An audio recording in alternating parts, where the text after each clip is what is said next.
আমাদের আজকের গন্তব্যস্থল গঙ্গাসাগর, দুদিনের ট্যুরে আদর্শ জায়গা।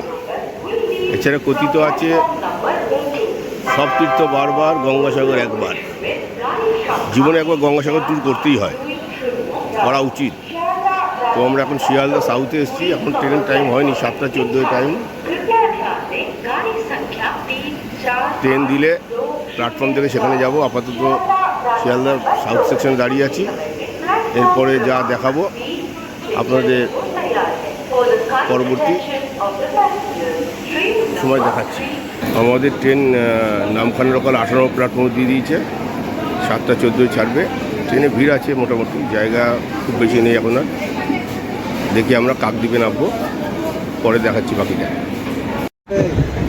আমরা ট্রেনে এখন সবাই এক জায়গায় বসে আছি। আমরা জায়গায় যাচ্ছি, ভিড়ের জন্য একটু ছড়িয়ে ছিটিয়ে হয়েছে, তবে মোটামুটি কাছাকাছি আছে। আমরা এখন কাকদ্বীপ স্টেশনে নামলাম, প্রায় আধা ঘন্টা লেট ট্রেন। এবার আমরা ওপারে গিয়ে জেটি ঘাটে যাব। কাকদ্বীপ স্টেশনে নেমে আমার সহযাত্রীরা সব ছবি তোলায় ব্যস্ত হয়ে পড়েছে। তাদের সঙ্গে আমি একটু সঙ্গ দিচ্ছিলাম। সঙ্গ দিয়ে এবার আমরা আস্তে আস্তে স্টেশন থেকে বাইরে যাচ্ছি। বাইরে গিয়ে অটো স্ট্যান্ডে যাচ্ছি। আমরা এখন অটো স্ট্যান্ডে এসে গেছি। এখানে অটোর সঙ্গে কথা বলে দেখলাম, পার হেড 20 টাকা করে নেবে অটোতে। আমাদের লট নাম্বার 8 জেটিঘাটে পৌঁছে। ভেসেলের মধ্যে কি ভিড় দেখুন, প্রচণ্ড ভিড়, প্রচুর লোক উঠেছে। এবং ভেসেল থেকে সমুদ্রের দৃশ্যটা খুব সুন্দর লাগছে দেখতে। আমাদের পৌঁছাতে প্রায় 40 মিনিট সময় লাগবে। আমরা এখন বাইরে বেরিয়ে এসেছি। আমরা ভেসেল থেকে নেমে এখন রাস্তার দিকে এগিয়ে চলেছি জেটি ধরে। আমরা বাইরে বেরিয়ে অটো ধরবো গঙ্গাসাগর যাওয়ার জন্য। আমাদের মাথা পিছু নেবে 50 টাকা করে ভাড়া। আমাদের একদম ভারত সেবাশ্রমের সঙ্গে পৌঁছে দেবে।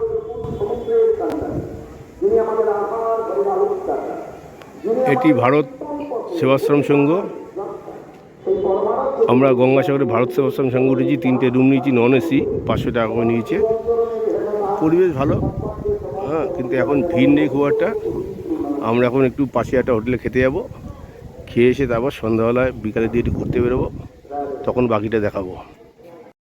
ভারত সেবাশ্রম সঙ্গে আমি আমার বন্ধু এই ঘরে ছিলাম, 500 টাকা করে ভাড়া। পাশেই আমার অন্যান্য যারা সহযাত্রী তারা পাশের রুমেই আছে।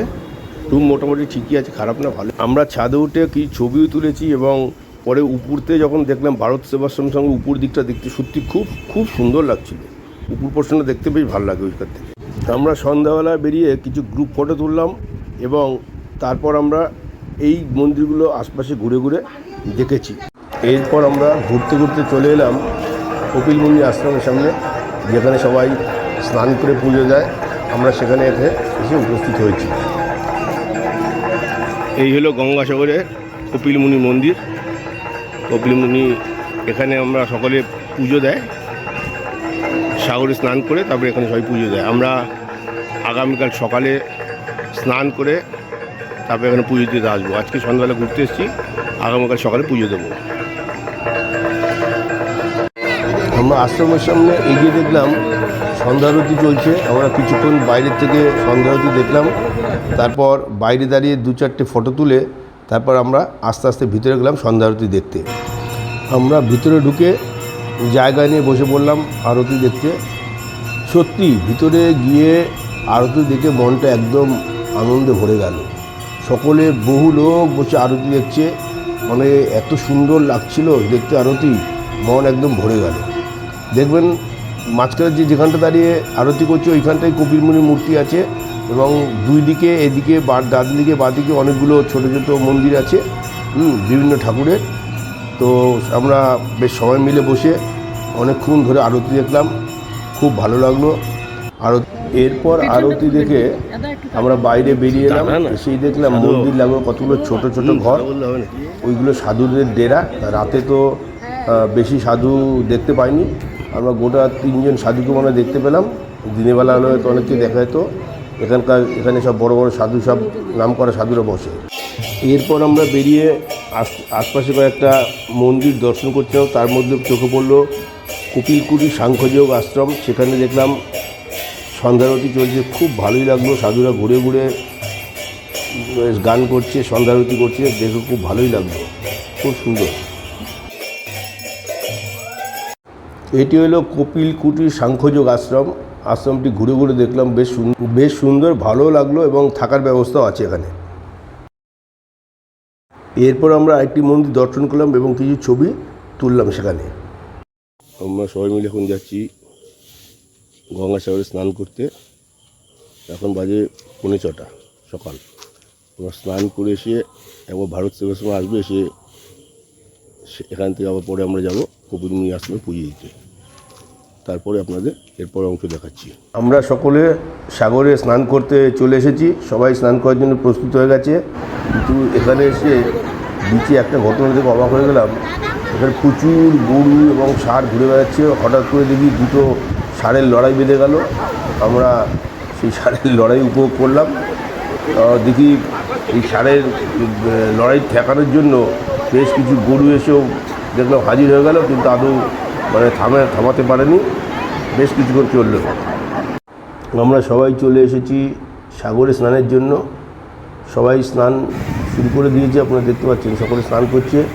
আর ওয়েদারটা খুব সুন্দর, দেখুন আকাশে নীল আকাশ, সুন্দর তুলো মতো মেঘ ভেসে আছে, দেখতে অপূর্ব লাগছে। আমরা এখান থেকে স্নান করে এবার আস্তে আস্তে যাব কপিলমুনি আশ্রমে পুজো দিতে। তারপরে আমরা পুজোর অংশটি দেখাচ্ছি।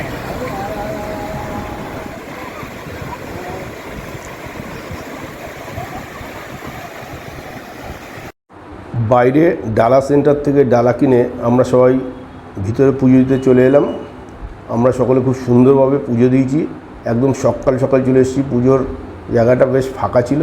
আমরা বেশ সুন্দর করে আনন্দ করে সকলে পুজো দিলাম। ভিতরে পুজো দিয়ে তারপর আমরা বেশ কয়েকটি গ্রুপ ফটো তুলেছি। বেরিয়ে আমরা কয়েকটি ফটো তুলে তারপর আমরা চলে যাই ভারত সেবাশ্রম সঙ্গে, এবং সেখান থেকে আমরা পরে বাড়ির উদ্দেশ্যে ধীরে ধীরে রওনা হই।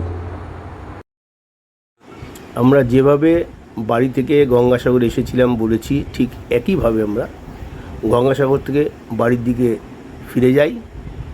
এইভাবে আমাদের 2 দিন 1 রাতের গঙ্গাসাগর ট্যুরের পরিসমাপ্তি ঘটে। যদি আমার ভিডিওটি ভালো লেগে থাকে একটি লাইক দেবেন এবং সঙ্গে থাকবেন। আর যদি এই ধরনের ভিডিও পেতে হয় দয়া করে চ্যানেলটিকে সাবস্ক্রাইব করে রাখবেন। আজ এই পর্যন্ত থাকলো, আবার দেখা হবে পরের ভিডিওতে। নমস্কার।